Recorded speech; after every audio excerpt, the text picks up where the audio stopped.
एक बार भगवान विष्णु जी गरुड़ जी पर सवार होकर कैलाश पर्वत जा रहे थे। रास्ते में गरुड़ जी ने देखा कि एक ही दरवाजे पर दो बारातें ठहरी थी।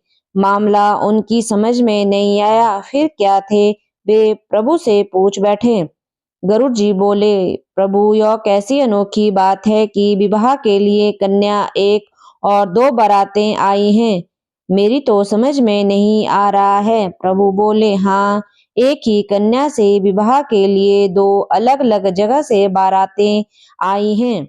एक बारात पिता द्वारा पसंद किए गए लड़के की है और दूसरी माता द्वारा पसंद किए गए लड़के की है। यह बात सुनकर गरुड़ जी बोले, आखिर विवाह किसके साथ होगा? प्रभु बोले, जिसे माता ने पसंद किया है उसी के साथ कन्या का विवाह होगा। भगवान की बातें सुनकर गरुड़ जी चुप हो गए और भगवान को कैलाश पर पहुंचाकर पुनः वापिस उसी जगह आ गए जहां दोनों बारातें ठहरी थी। गरुड़ जी ने मन में विचार किया, यदि मैं माता के बुलाए गए वर को यहाँ से हटा दूं तो विवाह कैसे संभव है?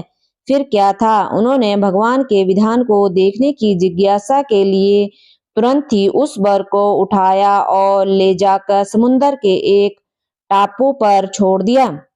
ऐसा कर गरुड़ जी थोड़ी देर के लिए ठहरे भी नहीं थे कि उनके मन में अचानक विचार दौड़ा कि मैं तो इस लड़के को यहाँ उठा लाया हूँ, पर वहाँ तो खाने पीने की कोई व्यवस्था नहीं है।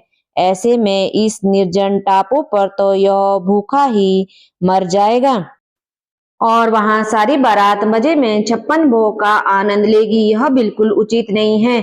इसका पाप अवश्य ही मुझे लगेगा। मुझे इसके लिए भी खाने का कुछ इंतजाम तो करना ही चाहिए। यह विधि का विधान देखना है तो थोड़ा परिश्रम तो मुझे करना ही पड़ेगा। और ऐसा विचार कर भी वे वापस उसी स्थान पर फिर से आ गए। इधर कन्या के घर पर स्थिति यह थी कि वर के लापता हो जाने से कन्या की माता को बड़ी निराशा हो रही थी, परंतु अब भी वह अपने हट पर अड़िग थी। अतः कन्या को एक भारी टोकरी में बिठाकर ऊपर से फल फूल मेवा मिष्ठान आदि सजाकर रख दिया।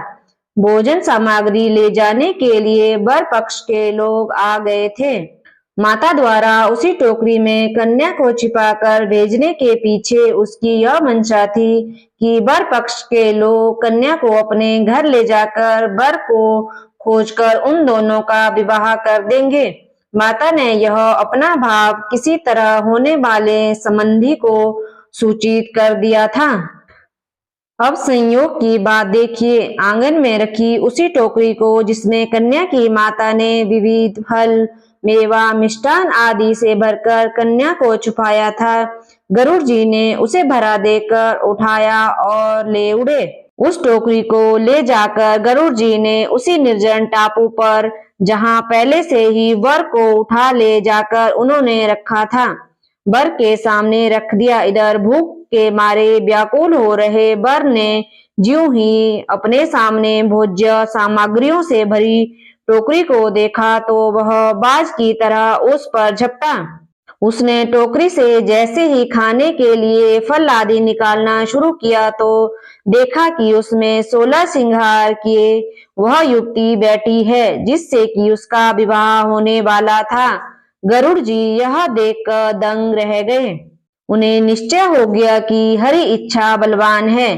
फिर तो शुभ मुहूर्त में स्वयं गरुड़ जी ने ही पुरोहिताई का कर्तव्य निभाया।